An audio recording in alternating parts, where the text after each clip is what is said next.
Amén. Amén. Pues vamos a empezar con una pequeña oración. Amén. Vamos a orar, Padre. Hoy te damos las gracias, Señor. Gracias, Padre, porque hoy nos permites estar aquí en este lugar reunidos, Señor, a través de esta plataforma, Señor. Sabemos que somos un solo cuerpo, Cristo. Sabemos que nosotros somos un cuerpo mismo, Señor. Y que tú un día vas a regresar, Padre. Vas a volver precisamente en este tema que vamos a hablar del Apocalipsis. Vas a regresar, Señor, con poder. Vas a regresar y nosotros te estamos esperando, Señor. Decimos, sí, ven Jesús, ven a este lugar que te espera tu iglesia. Te amamos, te bendecimos y hoy habla tú, Señor. Hoy que hables tú, Padre mío, y no yo. Te lo pido en el nombre de Jesús. Amén. Amén. Pues vamos a empezar. El tema de Apocalipsis es un tema que a mí me encanta. Precisamente les quiero contar que, bueno, me presento, me llamo Joshua, soy un joven del Estado de México y estamos aquí en Ciudad Nezahualcóyotl y trabajamos con el Ministerio de Jóvenes. Y precisamente Dios en lo personal a mí me ha llevado a hablarles a los jóvenes precisamente de los tiempos finales. Porque ¿cuántos aquí saben que por todo lo que está pasando en el mundo, sabemos que se están cumpliendo todo lo que ya está escrito? Amén. Y precisamente como se está cumpliendo todo, Dios nos ha llevado a buscar el entendimiento de los tiempos finales. Y la carta Apocalipsis, quiero contarte como primer dato, es que fue escrita por Jesús mismo. Amén. Sabemos que, como dice la escritura en 2 Timoteo 3:16, toda escritura es inspirada por Dios, ¿verdad? Toda la escritura, estos 66 libros por alrededor de 40 autores, han sido inspirados por el Espíritu de Dios, han sido inspirados, ¿verdad? Y es algo, pero fíjate algo bien curioso. Las cartas paulinas, pues las escribió Pablo inspirado por el Espíritu Santo, ¿verdad? Encontramos que los libros proféticos, que la libra por Moisés, dicen algunos, pero la carta de Apocalipsis es bien curioso que esta carta fue dictada directamente de la boca de Jesús. Amén. Y esto es algo bien impresionante, aunque toda escritura es inspirada por Dios, tenemos en Apocalipsis una carta directamente de nuestro amado, de nuestro maestro dirigida hacia la iglesia. Amén.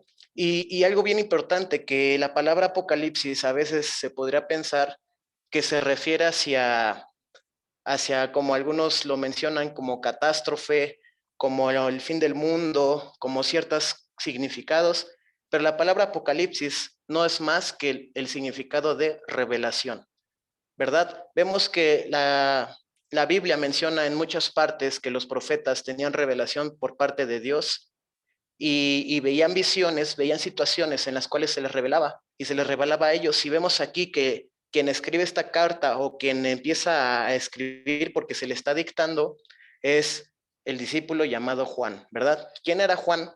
Pues bueno, Juan es el discípulo amado, ¿verdad? Él menciona en su evangelio que él es el discípulo amado.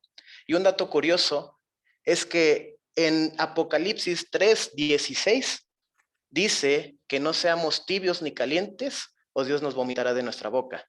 Fíjate algo bien curioso, es un dato curioso, pero en Juan 3:16 el mismo autor marca que Dios ama a la humanidad, pero en 3:16 del Apocalipsis dice que no seamos tibios ni fríos, que no seamos tibios porque si no nos vomitarán de la boca.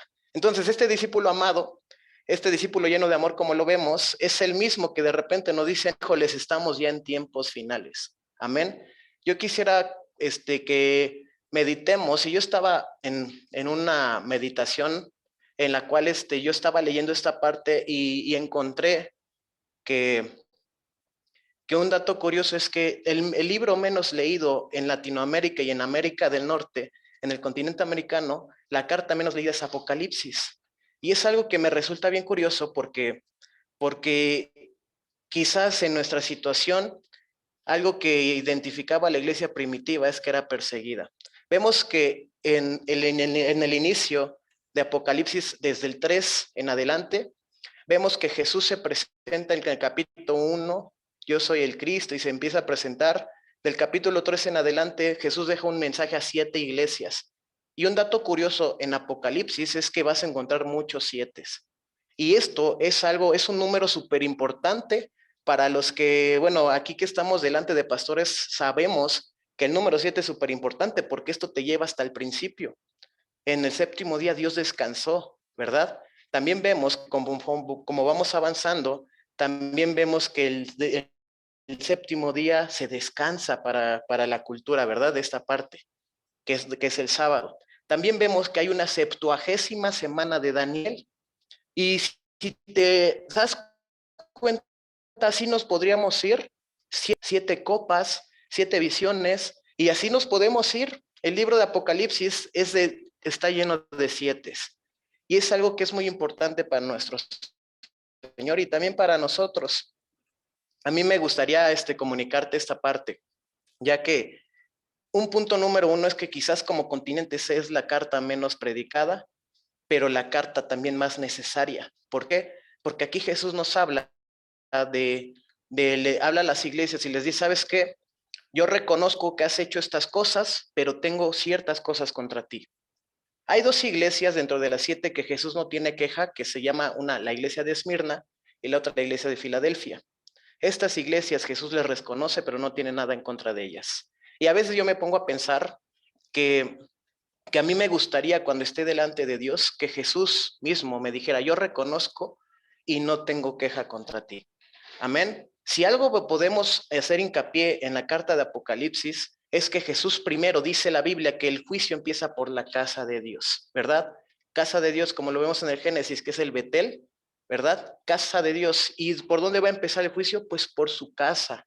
Y vemos que la carta de Apocalipsis empieza primero por las iglesias y después termina con todo lo demás. Amén. Y en esta parte, pues es importante conocer que Jesús se empeña porque por su misericordia siempre nos muestra el camino a seguir, porque la misma Biblia habla, escrito está que Él es el camino, la verdad y la vida. Entonces, en esta parte es bien importante conocer lo que nuestro amado nos está diciendo. Algunos podríamos decir, te voy a contar que hay 3 maneras de interpretar Apocalipsis. Y ahí me gustaría que le pusieran un poquito de ahí porque está bien curioso este dato. La manera número 1 es una manera histórica. ¿Qué es la manera histórica? Pues podemos leer la historia de Jesús en los evangelios, ¿verdad? Hay 4 evangelios que narran la historia de Jesús. Y podemos decir qué padre estuvo la historia de manera documentativa y los tiempos y sucesos históricos que viven. Hay otra manera de interpretar este Apocalipsis que es de una manera profética. Amén. Recordemos que Apocalipsis recibe Juan una visión. Él estaba en la isla de Patmos. Él estaba siendo cautivo por el evangelio. Y dice la Biblia en el capítulo 1, me fue llevado. Fue llevado a dónde? A donde estaba la revelación de Jesús. Revelación es algo que te muestra en lo espiritual. Amén. Y yo creo de que, por decir, a lo mejor Juan en ese momento estaba en un momento de crisis y en un momento estaban siendo perseguidos. Aquí en común la iglesia era eso, la persecución. Algunas personas interpretan Apocalipsis como si fueran, conforme son las iglesias, son los tiempos. Inicia la iglesia de Efeso, que muchos lo relacionan con la iglesia primitiva, después Esmirna, y así nos vamos hasta la Odisea, que es la última iglesia de las 7. Y la Odisea, algunos interpretan que nosotros estamos viviendo tiempos de la Odisea, porque ahí no son fríos ni calientes, ¿verdad? Son tibios. Pero bueno, en mi perspectiva, yo no lo veo tal cual así. Les voy a poner un ejemplo que estamos viviendo actualmente. Si todos fuéramos la Odisea actualmente, ¿qué pasa con los hermanos de Afganistán que sí están siendo perseguidos y sí están matando a causa del evangelio? Ellos quizás hoy en día son más como una iglesia de Esmirna, que mueren, dice Jesús, yo reconozco tus padecimientos, pero te pido que perseveres hasta la muerte y recibirás la corona de la vida. Eso habla Jesús en la iglesia de Esmirna. Y esto nos hace pensar que quizás podríamos nosotros introducirnos a tiempos finales, amén, y los cuales visiblemente Apocalipsis también se tiene que relacionar con Mateo 24, donde Jesús habla y estas señales son las que tienen que estar atentas, ¿verdad? En los cielos oirán rumores de guerra, pasarán pestes, pasarán ciertas cosas que Jesús maneja en Mateo 24, que es lo mismo que Apocalipsis, ¿verdad? También cuando tú te regresas al Antiguo Testamento, podríamos ver en Daniel, que Daniel también nos estaba hablando de estas cosas, y también Ezequiel, y también varios libros, ¿verdad? Como Esdras, que nos marcaban los profetas de la antigüedad, que iba a venir unos tiempos donde Jesús iba a separar, ¿verdad? Donde iban a separar el trigo de la cizaña. No sé si del tiempo me podrían decir más o menos para no pasarme. Ok, gracias. Y en esta parte es bien importante saber que la cizaña y el trigo van a crecer juntos dentro de las iglesias, ¿verdad? Y también hay una parte donde en Apocalipsis nombra que dice, yo soy el amén, y dice que el amén va a venir como ladrón en la noche. Cuando nosotros vemos esta palabra de ladrón en la noche en el Antiguo Testamento, perdón, en el Nuevo Testamento, en los Evangelios, nota que esta palabra de venir en la noche habla hacia los gentiles, ¿verdad? Porque ellos normalmente están dormidos, no están despiertos, ¿verdad? Pero fíjate que en Apocalipsis Jesús se está refiriendo a su iglesia, a la iglesia que somos tú y yo, porque dice Pablo, ¿no sabéis que vosotros sois templos del Espíritu Santo? Entonces, Jesús se empeña en el principio del Apocalipsis a primero advertir a la iglesia, también darle ciertas instrucciones. En la carta, en Efesios dice que has perdido tu primer amor. Amén. Yo les quisiera hacer una pregunta para que no hagamos nada más que meditar nosotros mismos, que cómo empezamos en el Evangelio, con qué tipo de amor ferviente empezamos y cómo estamos parados hoy en día, hoy mismo con Jesús. Yo me acuerdo que cuando inicié en Jesús, yo inicié muy apasionadamente, con un amor ferviente, con unas ganas, ¿verdad? Y dice Pablo a Timoteo, aviva el don de Dios que hay en ti. Y yo podría aplicar lo mismo, ¿no? Avivemos el primer amor que nosotros teníamos por Cristo cuando se nos fue revelado. A veces, normalmente, bueno, a lo mejor para los que hemos estudiado la Biblia, notaremos que a veces tenemos tanto conocimiento, conocemos tanto la Biblia, que nos olvidamos de la esencia principal que es el amor. A veces, a través de todo el conocimiento que podamos tener, vemos a lo mejor todas las situaciones y condición de los demás. Y hay una frase que me gusta mucho, esto también es parte del tema, porque Jesús te va a decir, vuelve a tu primer amor, vuelve a tus primeras obras. También te dice, no seas tibio, sino ser caliente, ¿no? O hasta Dios, me atrevo a decir que él preferiría que la gente a veces fuera fría o caliente, pero tibia, ¿no? La obediencia a Dios como que hace mucho hincapié, como con Saúl, que casi mató a todos, pero dejó vivo al rey, ¿verdad? Vemos que para Dios la casi obediencia no le es tan grata. Amén. Y nosotros tenemos de alguna manera ser conscientes de que estamos, punto número, viviendo tiempos bíblicos, se está cumpliendo lo que está escrito, y también tenemos que ver que Jesús nos está hablando primeramente a nosotros. La frase que te quería contar dice que mientras algunos estamos buscando errores de las traducciones de la Biblia, un verdadero cristiano le basta con la Biblia para encontrar primero sus errores en su vida. Y esto es una verdad, porque nosotros al leer esta parte necesitaríamos volver a Dios como el verdadero arrepentimiento. Dice Juan el Bautista en los evangelios, arrepiéntanse porque el reino de Dios se ha acercado. Y la palabra arrepentirse, yo creo que ustedes lo conocen, ¿verdad? Viene de Teshuvah, del Antiguo Testamento. ¿Y qué significa esto? Es volver a Dios. La palabra arrepentimiento en el Nuevo Testamento lo habla con una palabra griega que significa un giro de 180 grados. Y cuando a mí me encanta, porque tanto el antiguo como el nuevo para mí tiene importancia porque son inspiración divina. Cuando juntas estas dos interpretaciones te darás cuenta que es cambiar de vida, pero dirigirte hacia Dios. Y Jesús nos marca en esta parte para entender los tiempos bíblicos, para entender la revelación del Apocalipsis. Primero debemos entender nuestra condición y nuestros caminos que no han sido dirigidos conforme al corazón de Dios.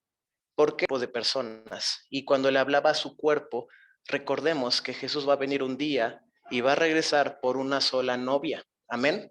Algo que quizás el ser humano ha hecho es que hemos causado muchos tipos de divisiones, muchos tipos de doctrinas y muchos tipos de situaciones.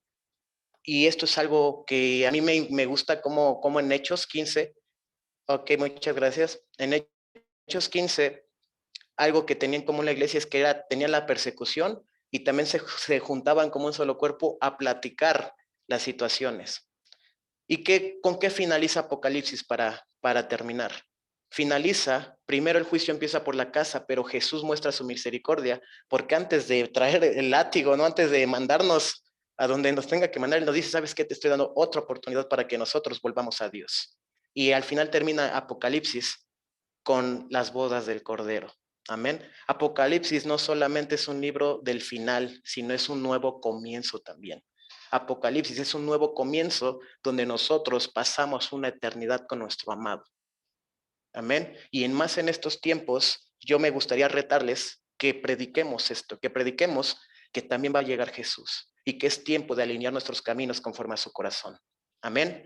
Y bueno, vamos a orar. Espero haya sido de bendición. Traté de tomar unos puntos importantes y sigamos con esto, ¿vale?